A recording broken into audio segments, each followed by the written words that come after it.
Why red pill is full of shit. How to have an abundance mindset. Tenderness. For years, every time my wife was upset, I tried to fix it. If you're dealing with a man who's purposeful, you could never be his priority. You're talking to a girl, she likes your message, she doesn't respond. Ooh, guys are getting smoked with this one.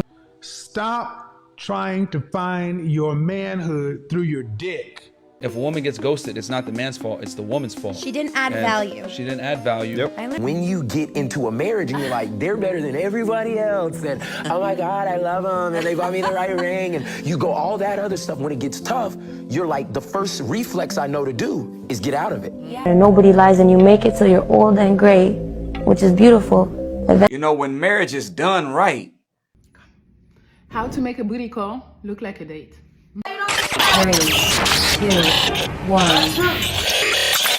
Why red pill is full of shit. Now guys, look, in the manosphere or the community that we are in, the red pill is this idea of understanding female nature dynamics, how they think, the problems, the potholes, and how to best maneuver around it. Now this is amazing, I'm all for this, but the problem with red pill is that the individuals who take it end up becoming tainted. Why do I say this? Well, because the real red pill is synonymous with truth, and truth is objective. It has no emotion, it has no feeling, it is what it is. But all these red-pilled individuals come across as some of the most angry, bitter, resentful men known to the face of Earth. This is not real red pill, and this is why I'm calling it out. True masculinity is able to, yes, see the problems and potholes in these individuals as well as ourselves, but it's to then ascend beyond that. If you continuously just focus on what's below you, you will not move forwards, period. Real masculinity builds, it's generative, just like a tree or a skyscraper. So yes, understand red pill, but then transcend beyond. How to have an abundance mindset. A huge mistake guys make is when they're starting to talk to a girl, they're starting to have feelings for her, they really like her, they're like, oh my gosh, this is the one, she's perfect, blah, blah, blah.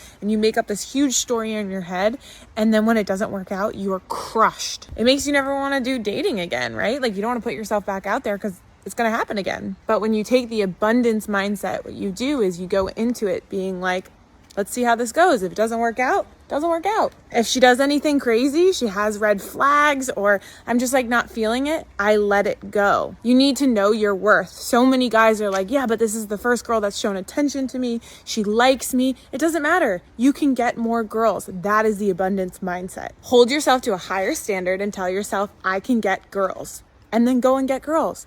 Go swipe on those dating apps. Go make those approaches. Don't get hung up on that one girl, because if you do, you're never going to have this mindset and you're never going to be successful with women. Pro tip for married men, and it took me about 12 years to learn this, but I've got one word for you. Tenderness. For years, every time my wife was upset, I tried to fix it. And most of the time, I didn't even understand why she was upset, so I had no idea what to do. So anyways, about a year and a half ago, my wife was upset about something, and I don't remember what because I'm a man, but whatever it was, I didn't have any answers. So all I knew to do was I hugged her and I said nice things like, it'll be okay, and I got you, babe. And so in my mind, I failed because I literally did nothing. But an hour later, she comes traipsing back in here to thank me for being there for her and that she felt a lot better. So it still doesn't make any sense to me, but men, it works. Just be tender. Say nice things. Throw a forehead kiss in there if you want to. And when I say hug her, I don't mean like a weak side hug. I mean like wrap her up firmly. And while you're doing it, and this is a pro tip. This is like next level stuff. But while you're doing it, what I do is I imagine that I'm fist fighting like a jungle cat, and I really get my testosterone revved up. And my theory is that this works because it somehow transfers the testosterone over to her, because that's really the only thing about it that makes any sense to me. If you're dealing with a man who's purposeful, you could never be his priority. You know why? Because his purpose to himself, to what he got to do, is always going to be first. He's always going to choose the opportunity that's going to advance his career, which trickles down and benefits you if he's his woman. All men need a woman to remind them of who they are, because at times we do get lost, we do get misguided, and we lean on our woman. A lot of the times with men, woman is our inspiration. You see men turn their whole lives around. Why? This is the common one now. You're talking to a girl, she likes your message, she doesn't respond. Ooh, guys are getting smoked with this one. I'm getting this DM all the time. Fit, we were talking, everything was going well. I asked her out, she just liked the message. She wants you to fall for that bait. Here you go double texting. So are we on for Friday? So do you want to hang out? You should never send multiple messages without a response. You should never send more than one message. A rule of thumb, you send a message, she send a message. You send a message, she send a message. Whoever stops responding must initiate conversation again. That's a very good rule of thumb. If I say, hey, let's go bowling this Saturday, and she likes the message and doesn't respond, I'm not messaging her ever again until she messages me again. I'm not going to message her, did you get my message? Nah, never double text. It shows your interest level. Stop trying to find your manhood through your dick. I want you black men to imagine a world where I did this. Snap my fingers.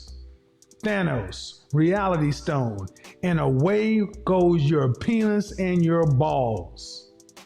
Every last one of your black dicks goes away. Then what are you? Your testosterone levels stay, your muscular levels stay, everything else remains, but your dicks are all gone. Where are you? What kind of man are you? Far too many of us black men try to make our masculinity and manhood through our dicks. We spend an inordinate amount of time in our youth trying to fuck our way into manhood. That's why you got so many young guys who aren't even where they should be, thinking, I can fuck my way in, I can make her this. And where do you rank amongst other men?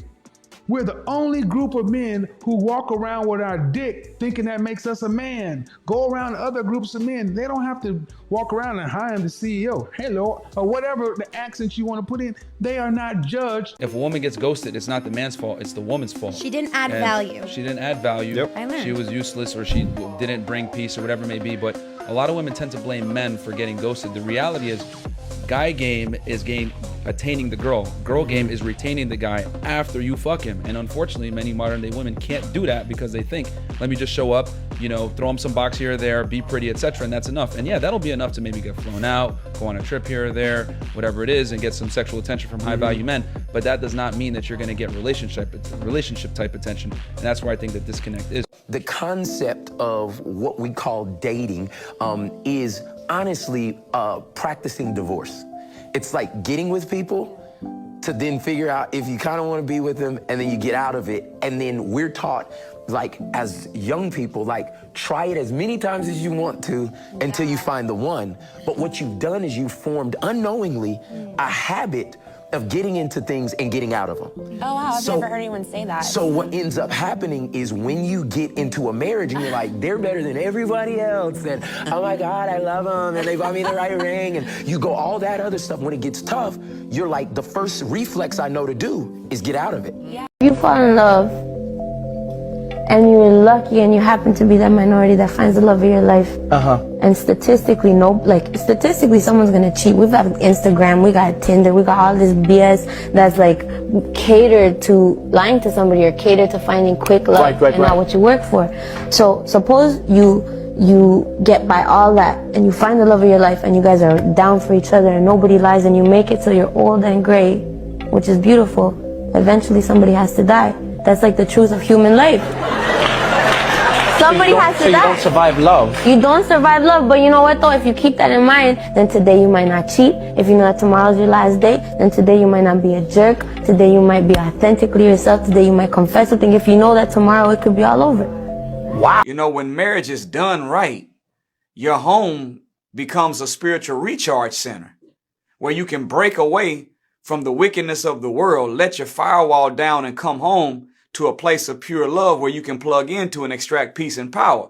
But whenever the organizers that are fighting for freedom, justice, and equality have to go home and get drained.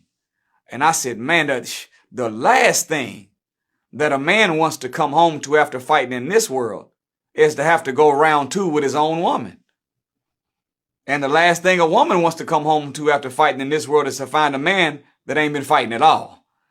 So How to make a booty call look like a date. Call her during the day. Make her feel special by checking on her while you're running around. Tell her that your day is crazy, but that you will be free around 10 p.m. Now she's already expecting to hear from you around 10 p.m. Restaurants are closed. Only solution? The house. And voila, now you got her where you want her to be without spending money.